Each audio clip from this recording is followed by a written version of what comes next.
अस्सलामुअलैकुम वरहमतुल्लाहि वबरकातुहू। वालेकुम सलाम। एक सवाल है कि मर्द कितनी शादी कर सकता है और औरत कितनी शादी कर सकती है, थोड़ी वजाहत से इरशाद फरमा दें। जज़ाकल्लाहु खैरन। जी वालेकुम सलाम रहमतुल्लाहि व बरकातुहू। आपका सवाल है कि मर्द कितनियाँ शादियाँ कर सकता है, औरत कितनियाँ कर सकती है।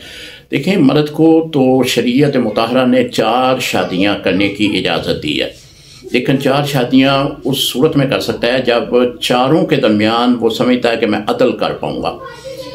यानी जो हकूक़ वो पहली बीवी को दे रहा है वही हकूक़ वो दूसरी बीवी को देगा, इसी तरह वो तीसरी को देगा, इसी तरह वो चौथी को देगा।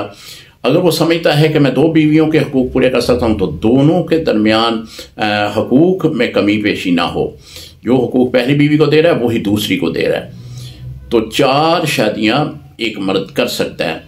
बाकी आपने सवाल किया कि औरत कितनियाँ कर सकती है। जी, औरत एक ही मर्द के निकाह में रह सकती है। औरत दूसरी बार शादी उस वक़्त कर सकती है या तो वो मुतल्लका हो या फिर वो बेवा हो। इस सूरत में वो दूसरे मर्द के साथ शादी कर सकती है। अगर वो किसी के निकाह में मौजूद है तो ऐसा नहीं होगा कि वो एक निकाह में मौजूद है तो दूसरा निकाह भी वो कर ले। दूसरा निकाह उसके लिए हराम है, निकाह नहीं होगा। एक वक़्त में सिर्फ एक मर्द के साथ ही वो शादी कर सकती है। अस्सलामु अलैकुम रहमतुल्लाहि व बरकातुहू।